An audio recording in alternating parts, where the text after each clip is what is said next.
మరోసారి కాపు కాకరేగుతోంది. జనసేన అధినేత పవన్ కళ్యాణ్ కు కాపు ఉద్యమ నేత ముద్రగడ పద్మనాభం ఘాటు లేఖ రాశారు. తెలుగుదేశం పార్టీతో పొత్తు నేపథ్యంలో 80 అసెంబ్లీ స్థానాలు, 2 ఏళ్ల సీఎం పదవి పవన్ అడగాల్సిందని ముద్రగడ తేల్చి చెప్పారు. జనసేన పోటీ చేసే 24 మంది కోసం నా అవసరం రాకూడదని కోరుకుంటానని తేల్చి చెప్పారు. చంద్రబాబు జైల్లో ఉన్నప్పుడు ఆయన పరపతి పెంచడానికి పవనే కారకులు అన్నారు. పవన్ నన్ను కలవాల్సిందని, కానీ ఆయన కలవలేదని, నా దగ్గరికి వచ్చి ఉంటే సీట్ల సర్దుబాటుపై సలహా ఇచ్చి ఉండేవాడినని చెప్పుకొచ్చారు. తాను ఎటువంటి ఫలితం ఆశించని సేవ పవన్తో చేయించాలని అనుకున్నట్లు కూడా తెలిపారు. ముద్రగడ లేఖ ఇప్పుడు వైరల్ గా మారుతోంది. ముద్రగడ వైసీపీలో చేరుతారని బలమైన చర్చ నడిచింది. అయితే ముద్రగడ ఆశిస్తున్న సీట్ల విషయంలో జగన్ పెద్దగా మొగ్గు చూపలేదు. ఆయనకు కానీ కుటుంబ సభ్యులకు కానీ సీట్లు ప్రకటించలేదు. దీంతో జనసేనతో పాటు టీడీపీ నాయకులు ముద్రగడను కలిశారు. జనసేన నాయకులైతే త్వరలో ముద్రగడతో పవన్ భేటీ అవుతారని చెప్పుకొచ్చారు. ముద్రగడ జనసేనలో చేరడం ఖాయమని కూడా పెద్ద ఎత్తున ప్రచారం జరిగింది. అయితే ఇది జరిగి నెలలు గడుస్తున్నా పవన్ మాత్రం ముద్రగడను కలవలేదు. మరోవైపు పొత్తులో భాగంగా జనసేనకు కేవలం 24 అసెంబ్లీ స్థానాలు, 3 పార్లమెంటు స్థానాలు కేటాయించడంపై కాపు సామాజిక వర్గంలో ఆగ్రహం ఉంది. సరిగ్గా ఇటువంటి తరుణంలోనే ముద్రగడ పవన్ కు లేఖ రాయడం విశేషం. ముద్రగడ తన లేఖలో కీలక అంశాలను ప్రస్తావించారు.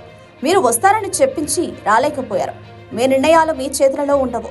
ఎన్నో చోట్ల పర్మిషన్లు తీసుకోవాలండి అంటూ పవన్ ఒక కీలు బొమ్మ అని చెప్పకనే ముద్రగడ చెప్పేశారు. మన ఇద్దరి కలయిక జరగాలని యావత్ జాతి చాలా బలంగా కోరుకుంది. నా గతం, నా బాధలు, అవమానాలు, ఆశయాలు, కోరికలు అన్నీ మరిచి మీతో ప్రయాణం చేయడానికి సిద్ధపడ్డా. రాష్ట్రంలో ఒక కొత్త రాజకీయ ఒరవడి తీసుకురావాలని చాలా బలంగా ప్రయత్నం చేద్దామని ఆశించారు. మీరు అదే ఆలోచనలో ఉన్నారని నమ్మారు. కానీ దురదృష్టవశాత్తు నాకు మీరు అవకాశం ఇవ్వలేదు. చంద్రబాబు జైల్లో ఉన్నప్పుడు మొత్తం టీడీపీ క్యాడర్ బయటకు రావడానికి భయపడింది. ఇళ్లకే పరిమితమయ్యారు. అటువంటి కష్టకాలంలో తమరు జైలుకు వెళ్లి వారికి భరోసా ఇవ్వడం అన్నది సామాన్య విషయం కాదు. చరిత్ర తిరగరాసినట్టయింది. వారి పరపతి విపరీతంగా పెరగడానికి ఎవరు ఎన్ని చెప్పినా మీరే కారకులని వల్లగుద్ది చెప్పగలను. గౌరవ ప్రజలు ఇంచుమించుగా అందరూ మిమ్మల్ని ఉన్నత స్థానంలో చూడాలని తహతహలాడారు. పవర్ షేరింగ్ కోసం ప్రయత్నం చేసి అసెంబ్లీ సీట్లు 80, 2 సంవత్సరాలు ముఖ్యమంత్రిగా ముందుగా మిమ్మల్ని చేయమని కోరి ఉండాల్సింది. ఆ సాహసం మీరు చేయలేకపోవడం చాలా బాధాకరం.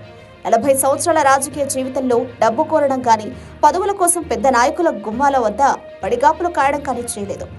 భగవంతుణ్ణి ఆ పరిస్థితి రాకుండా చేయమని తరచూ కోరుకుంటున్నా.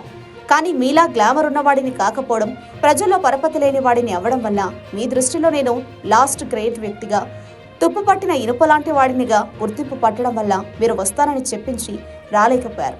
మీ నిర్ణయాలు మీ చేతుల్లో ఉండవు. ఎన్నో చోట్ల పర్మిషన్లు తీసుకోవాలి. మీ పార్టీ పోటీ చేసే 24 మంది కోసం నా అవసరం రాకూడదని భగవంతుణ్ణి ప్రార్థిస్తున్నాను అంటూ ముద్రగడ లేఖ సాగింది. అయితే తనను ప్రశ్నించిన వారు కాదని, తనను నమ్మి తన వెంట వచ్చిన వారే తన వారిని పవన్ చెప్పుకొచ్చారు. గత ఎన్నికల్లో ఒక్క స్థానం కూడా ఇవ్వలేదని, అలా ఇచ్చి ఉంటే మీరు అడిగిన అన్ని సీట్లు అడిగేవాడినని పవన్ తేల్చి చెప్పారు. సరిగ్గా ఇటువంటి సమయంలోనే ముద్రగడ లేఖ రాయడం విశేషం. అయితే ఇప్పటికే వైసీపీ ముద్రగడను పట్టించుకోకపోవడం, ఇప్పుడు కలుస్తానన్న పవన్ కూడా ఆయనను కలవలేకపోవడంతోనే ముద్రగడ లేఖ రాసినట్లు తెలుస్తోంది. దీనిపై పవన్ ఎలా స్పందిస్తారో చూడాలి.